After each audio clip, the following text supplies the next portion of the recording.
अगर आप समाज के एक जागरूक नागरिक हैं या आप अपने आसपास हो रही किसी घटना से नाखुश हैं या आपको लगता है कि सरकार के किसी नीति या फैसले से जनता के अधिकार वॉयलेट हो रहे हैं, सामाजिक अन्याय को बढ़ावा मिल रहा है या कानून के माध्यम से आप समाज में कुछ परिवर्तन करना चाहते हैं, तो आपको पीआईएल को जरूर जानना चाहिए।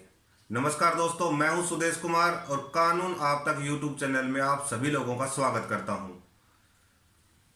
पीआईएल क्या है, कहां लगाई जा सकती है, कौन लगा सकता है, कितना समय लगता है, कितना शुल्क लगता है, किन मुद्दों पर लगाई जा सकती है, किन मुद्दों पर नहीं लगाई जा सकती है, आज आपके मन में उठ रहे सभी सवालों का जवाब मैं देने वाला हूं। तो आइए शुरू करते हैं। पीआईएल, जिसकी फुल फॉर्म होती है पब्लिक इंटरेस्ट लिटिगेशन, अगर मैं हिंदी में बात करूं तो जनहित याचिका, यानी कि ऐसी याचिका जिसमें जन का हित छुपा हो, पब्लिक एट लार्ज का इंटरेस्ट छुपा हो। जन मतलब कि लोग, पीपल्स। हित मतलब कि उनका लाभ, प्रॉफिट या इंटरेस्ट, और इन दो शब्दों से बना है जनहित याचिका। जनहित याचिका सामान्य याचिकाओं से कुछ अलग होती है। वैसे तो हर याचिका व्यक्ति अपने लाभ के लिए ही लगाता है, लेकिन जनहित याचिका में एक नहीं अनेक लोगों का हित छुपा होता है, यानी कि पब्लिक एट लार्ज का इंटरेस्ट छुपा होता है। ध्यान रहे, व्यक्तिगत लाभ के लिए जनहित याचिका का उपयोग नहीं किया जा सकता है। दूसरा एक अंतर यह है कि सामान्यतः हम देखते हैं जिस पक्ष के राइट्स वॉयलेट हुए हैं वह याचिका के लिए जाता है, लेकिन पीआईएल के केस में कोई थर्ड पर्सन जिसके राइट्स वॉयलेट भी नहीं हुए हैं वो थर्ड पर्सन भी याचिका के लिए जा सकता है, या कोर्ट शू मोटो भी ले सकता है। शू मोटो यानी कि कोर्ट स्वतः संज्ञान भी ले सकता है। स्वतः संज्ञान क्या होता है? अगर किसी भी माध्यम से कोर्ट को किसी ऐसी घटना का ज्ञात होता है जिससे आम जन या पब्लिक एट लार्ज के राइट्स वॉयलेट हो रहे हैं और उसके खिलाफ कोई याचिका भी नहीं आई है, तो कोर्ट स्वतः उस पर संज्ञान लेते हुए रिट जारी कर सकता है। यह होता है स्वतः संज्ञान। एक तीसरा अंतर, सामान्यतः हम किसी केस को फाइल करते समय केस को तैयार करते हैं, कोर्ट फीस लगाते हैं और फाइल करने का जो प्रोसीजर होता है उसको फॉलो करते हैं। पीआईएल के केस में भी ऐसा होता है, लेकिन अगर कोई कोर्ट को कोई लेटर भेज दे और कोर्ट को लगे कि इस लेटर में जो मुद्दा उठाया गया है वह एक सोशल इशू है, पब्लिक एट लार्ज के इंटरेस्ट से जुड़ा हुआ है या संवैधानिक अधिकारों से जुड़ा हुआ है, तो कोर्ट उसको एज एन पीआईएल इंटरटेन कर सकता है। अगर लेटर के अलावा हम पीआईएल फाइल करते हैं तो याचिका दायर करने का जो प्रोसीजर होता है उससे हमें गुजरना पड़ता है। वैसे तो आपको समझ आ ही गया होगा, लेकिन आइए इसको थोड़ा और क्लियर कर देते हैं। भारतीय कानून में पीआईएल अन्य सामान्य अदालती याचिकाओं से अलग मुकदमेबाजी का ऐसा प्रावधान है जिसमें पीड़ित स्वयं या कोई अन्य या कोर्ट स्वतः पीड़ितों के हित के लिए दायर कर सकता है। आशा करता हूं आपके दिमाग में कुछ क्वेश्चंस क्लियर हुए होंगे, जैसे कि पीआईएल क्या है, सामान्य अदालती याचिकाओं से किस प्रकार भिन्न है, या कौन पीआईएल लगा सकता है। अब बात करते हैं पीआईएल की उत्पत्ति और उसके विस्तार के बारे में। वैसे तो पीआईएल भारतीय संविधान या किसी अन्य कानून में कहीं भी परिभाषित नहीं है, लेकिन यह न्यायालय की स्वयं की व्याख्या है, स्वयं की विधि है, या कहें जुडिशियल एक्टिविज्म का नतीजा है। ये जो टर्म है पब्लिक इंटरेस्ट लिटिगेशन यूएसए और यूके के कानून में यूज होती थी। भारत में इसके बीज 1980 से पहले ही बो दिए गए थे। एक केस था M V. Damolkar versus bar council of India, AIR 1975 supreme court. इस केस में पीआईएल टर्म का सबसे पहले इस्तेमाल किया गया था, जिसमें बेंच पर थे जस्टिस कृष्णा अय्यर। इस केस के साथ कई और केस भी थे जिसमें न्यायालय ने सभी केसेस को संयुक्त रूप से सुना था। ये सभी केस एडवोकेट्स द्वारा आम पब्लिक और क्लाइंट्स के साथ मिसकंडक्ट से जुड़े हुए थे। बार काउंसिल ऑफ महाराष्ट्र ने एक कमेटी का गठन किया और मामले की जांच करवाई और दोषी पाए गए वकीलों का लाइसेंस 3 साल के लिए सस्पेंड कर दिया।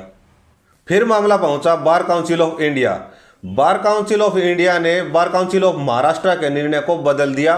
उसके बाद मामला पहुंचा सुप्रीम कोर्ट। इस मामले में सुप्रीम कोर्ट ने कहा कि न्याय का यह सारा तंत्र आम जन को न्याय दिलाने के लिए बनाया गया है और न्याय दिलाने वाले ही अगर आम जन के साथ ऐसा व्यवहार करेंगे तो उनको न्याय कैसे मिल पाएगा।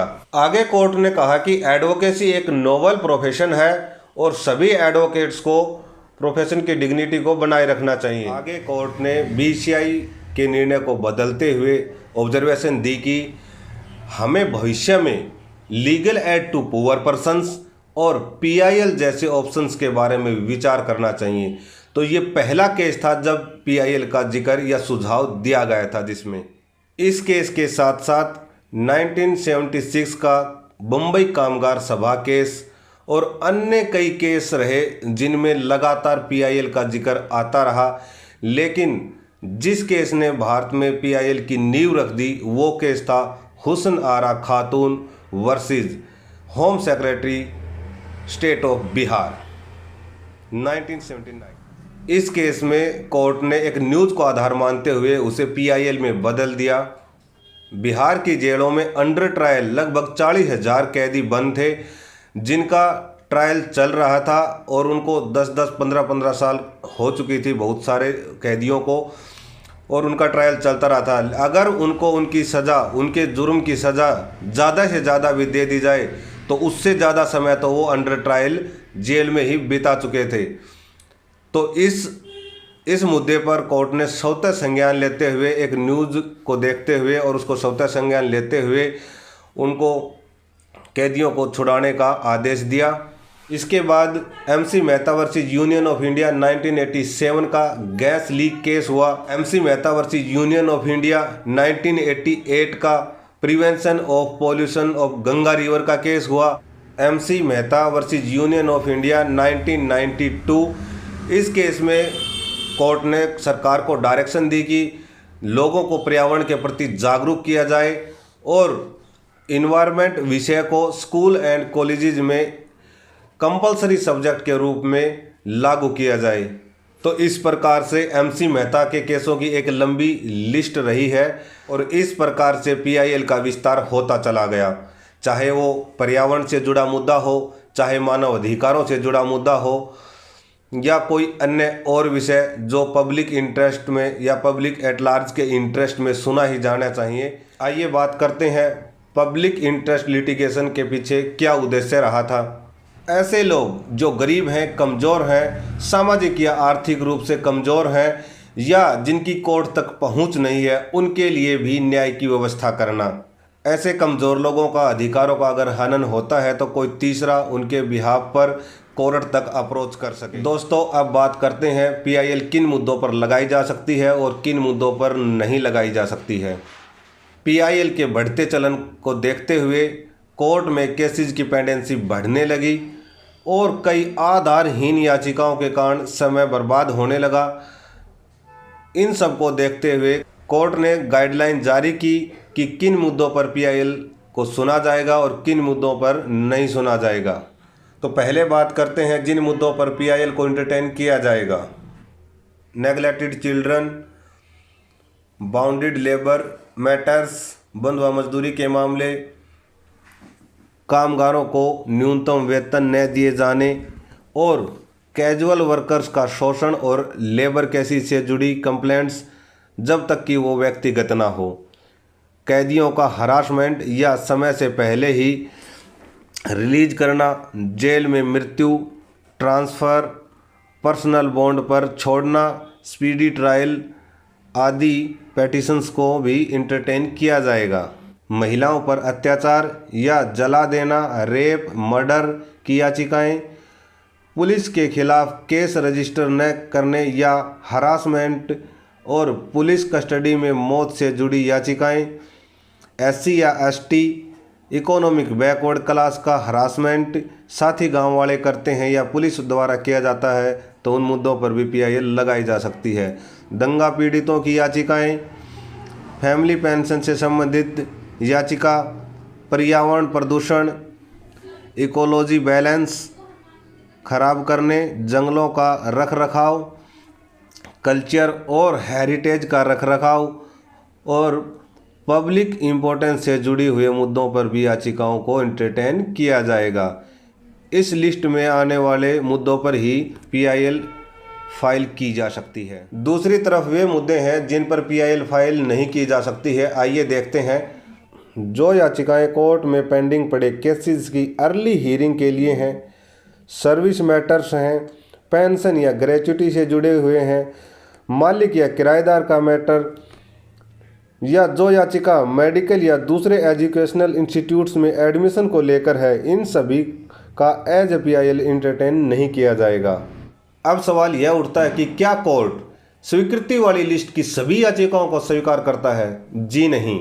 यह कोर्ट के विवेकाधिकार पर निर्भर करता है कि वह किस याचिका को एंटरटेन करेंगे और किस याचिका को एंटरटेन नहीं करेंगे। अगर कोर्ट को लगता है कि किसी याचिका को जनहित के लिए ज़रूर सुना जाना चाहिए तो कोर्ट ज़रूर सुनता है। पीआईएल फाइल करने के 3 तरीके हमने पहले ही बता दिए हैं। कोर्ट के स्वतः संज्ञान या लेटर के अलावा अगर आप पीआईएल फाइल करते हैं तो आपको मात्र 50 रुपये प्रत्येक प्रतिवादी के लिए फीस देनी होगी। दूसरा जो आपका खर्चा है वो है एडवोकेट की फ़ीस। वो डिपेंड करता है कि आप किस प्रकार का एडवोकेट हायर करते हैं। वैसे खुद भी आप अपनी पैरवी कर सकते हैं, लेकिन अच्छा होगा अगर आप अपने लिए एक अच्छा सा वकील कर लें, क्योंकि वकील के पास कानूनी दांवपेच होते हैं और कानून की समझ होती है और एक वकील ही कोर्ट को अच्छे से समझा सकता है। आपके फैक्ट कितने भी मजबूत हों, लेकिन अगर अच्छे से पेश नहीं किए गए तो केस कमज़ोर पड़ सकता है। दूसरी एक महत्वपूर्ण बात यह है कि पीआईएल डालने से पहले आप अपनी जानकारी और पुख्ता सबूत इकट्ठे कर लें, अपने पक्ष को मजबूत कर लें, क्योंकि अगर कोर्ट को किसी याचिका में लगता है कि इसमें कोई दम नहीं है और इससे कोर्ट का महत्वपूर्ण समय बर्बाद हुआ है तो वह कॉस्ट भी लगा सकता है और कई बार कॉस्ट मोटी हो जाती है, लाखों में हो जाती है। एक सवाल यह भी उठता है कि कौन पीआईएल लगा सकता है? कोई भी व्यक्ति या संगठन पीआईएल लगा सकता है, चाहे वह पीड़ित हो या न हो। बस ध्यान रहे कि purpose should be to protect the interest of public at large. वैसे तो सभी याचिका भारतीय संविधान के आर्टिकल 226 के तहत पहले हाई कोर्ट में ही लगती हैं, लेकिन मुद्दा अगर मूल अधिकारों से जुड़ा हुआ है तो ध्यान रहे कि सीधा सुप्रीम कोर्ट भी पहुंचा जा सकता है। एक सवाल यह भी उठता है कि कितना समय लगता है पीआईएल में? स्वीकृत याचिकाओं पर निर्णय देने का कोई समय सीमा निर्धारित नहीं है। यह डिपेंड करता है कि मामला कितना अर्जेंसी का है।